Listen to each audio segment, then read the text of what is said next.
Tudo que você conhece sobre a história da humanidade está errado. A queda do homem, o pecado original, o sofrimento, a morte, tudo poderia ter sido diferente com uma simples palavra. Uma palavra. Não. E se Eva tivesse dito não à serpente naquele dia no Jardim do Éden? Bem, prepare-se porque a realidade que você está prestes a explorar vai desafiar tudo o que você acredita sobre história, religião e livre-arbítrio. Se você quer entender os mistérios que a religião e a história guardam há séculos, se você está curioso para explorar as perguntas que ninguém faz, então inscreva-se agora neste canal. Porque nós não fazemos vídeos comuns. Aqui a gente questiona, a gente explora, a gente muda perspectivas. Vamos lá?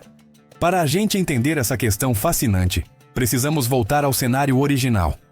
O Jardim do Éden não é um lugar qualquer na mitologia religiosa. É o paraíso perfeito, sem dor, sem morte, sem conflito. Eva estava lá, caminhando entre as flores, vivendo em harmonia total com a natureza e com Deus. E então entra a serpente.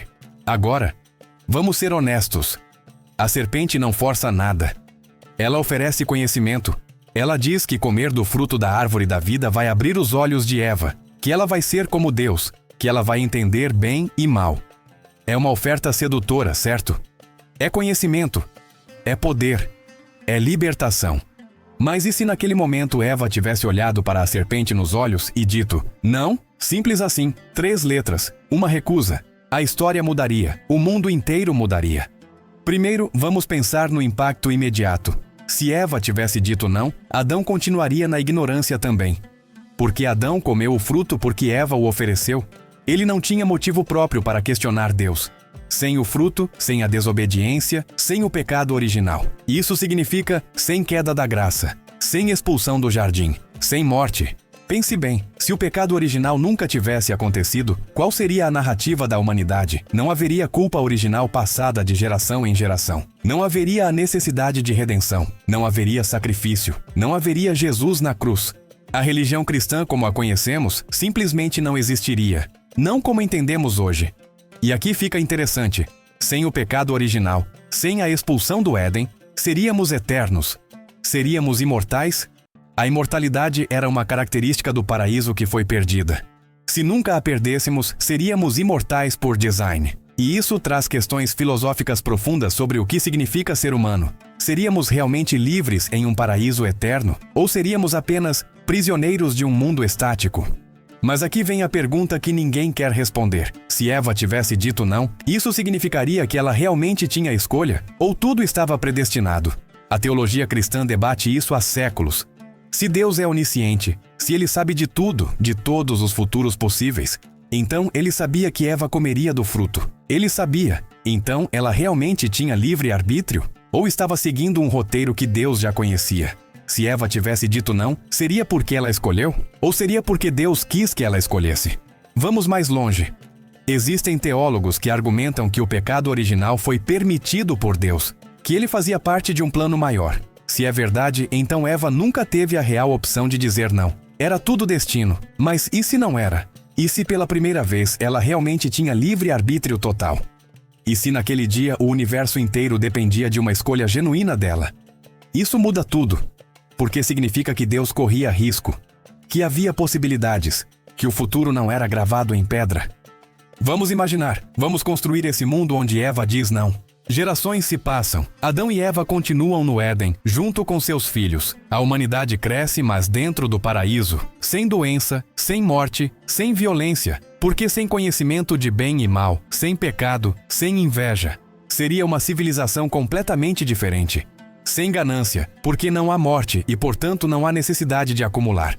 Sem guerra, porque não há competição pelos recursos. O Éden provê abundância infinita. Mas aqui fica profundo. Seria uma civilização realmente humana? Porque o que nos define é justamente a luta, o conflito, a superação. É a morte que dá significado à vida. É o conhecimento do bem e do mal que nos torna morais.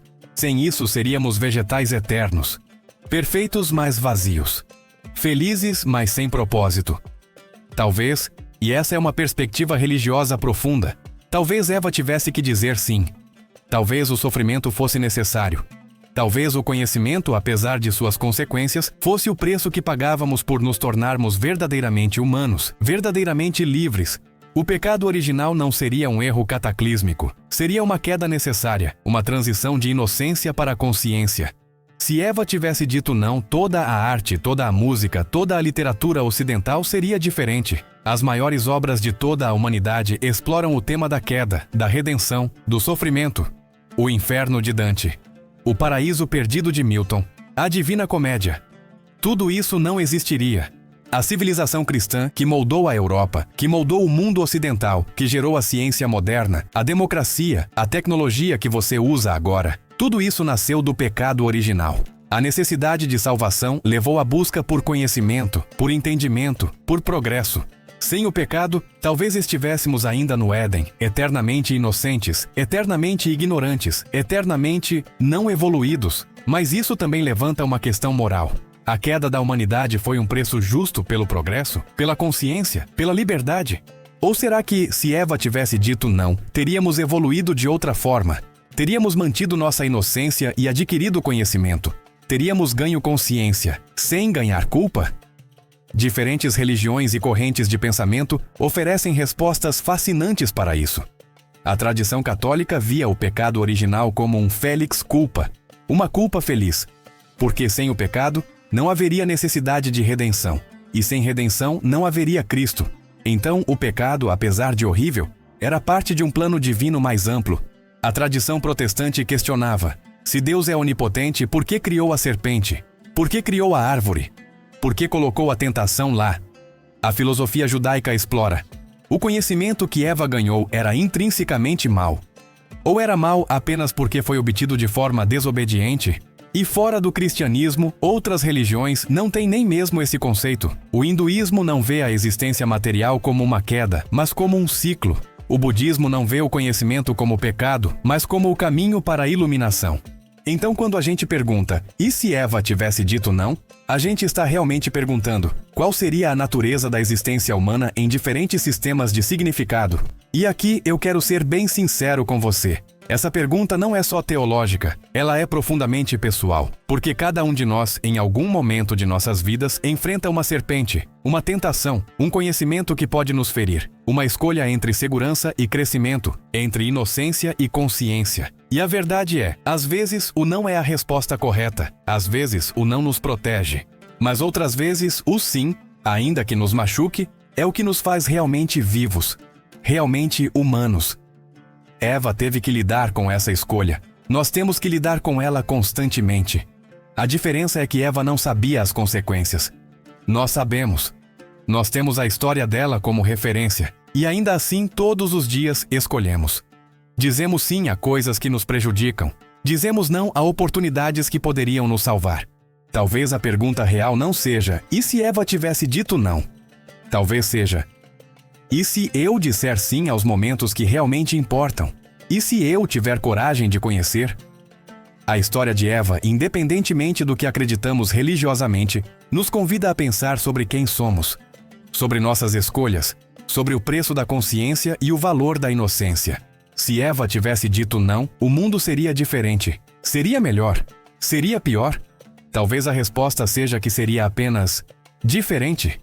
E que cada versão desse mundo, o que tivemos e o que poderíamos ter tido, traz suas próprias bênçãos e suas próprias maldições. O que importa agora é o mundo que escolhemos criar com as nossas próprias decisões, a cada dia, a cada escolha. Obrigado por ter compartilhado esse tempo comigo. Essa reflexão, essa pergunta que, desde o começo dos tempos, conecta a humanidade. Se o seu coração foi tocado por essas questões, se você quer explorar mais sobre fé, história, filosofia e os mistérios que definem nossa existência, então deixe o meu convite. Volte em breve. Tem muito mais para explorarmos juntos. Até a próxima. E que suas escolhas, grandes e pequenas, sejam sábias.